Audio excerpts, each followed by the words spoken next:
বন্ধুরা আজকে আমাদের লম্ব গেছে পড়ে, তো পড়ে যাওয়াতে দেখো হাঁটুতে লেগেছে। আর এটা পঞ্চ দিয়েছি ঠান্ডা জল, এই যেখানটা একটু ফুলে গেছে, ফুলে গেছে নিচে আছে বাটি। আর তুমি পড়লে কি করে? তাও হাতে ছিল বাজারের ব্যাগ, দোকান থেকে আর কি জিনিস কিনে আনছিল, তো সেই ব্যাগ সমেত পড়ে গেছে। এই দেখো এইখানটায় পড়েছে, দেখেছো কতটা স্লিপ খেয়ে এসছে। এই দেখো মানে এতটা স্লিপ খেয়েছে এইখানটাতে, ও গেটটা ধরেছে তারপরে ও নিজেকে সামলাতে পারেনি। আর এই জুতোটার জন্য পড়েছে, এই জুতোটা আমি ওকে বলি ফেলে দিতে, নিচে একদম ক্ষয়ে গেছে। তো এই দেখো কেমন ক্ষয়েছে, দেখো একদম প্লেন হয়ে গেছে, তো যে কারণে ও পড়ে গেছে। ভাগ্যিস বেশি জোরে লাগেনি, যদি কোমরে টোমরে লাগতো তাহলে কি হতো বলো তো? তাহলে বুঝতে পারছো কি হতো? এই হাঁটুটাই কালকে দেবো কতটা ব্যথা করবে।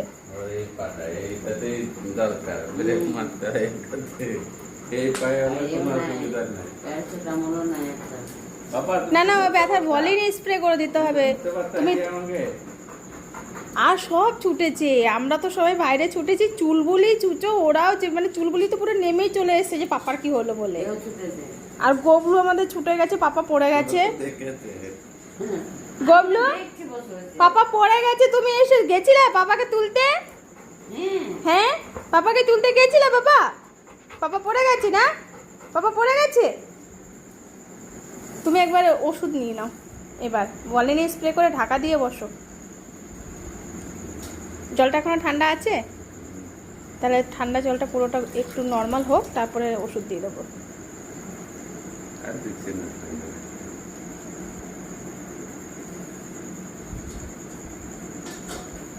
হে অবস্থা। আর শুধু মানে কতদিন ধরে বলা হচ্ছে ওকে যে জুতোটা চেঞ্জ করতে, জুতোটা চেঞ্জ করছে না। এটা তুমি ভাবো তো, জুতোটা তুমি জুতোর চক্করে যদি এবার মাথাটাই তুই যদি লাগতো তাহলে কি হতো?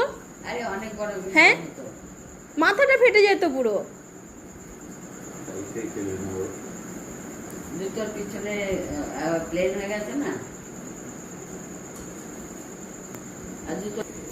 আর ওই জুতোটা কটকটি কেটেছিল না জুতোটা? মাঠে না মা, কটকটি ছিঁড়েছিল।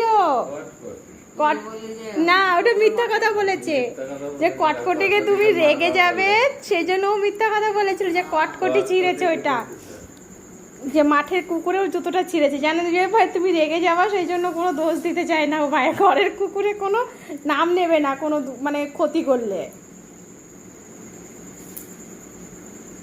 দাঁড়া ওষুধ দিই, দাও ওষুধ তো বেশি করে দাও। হ্যাঁ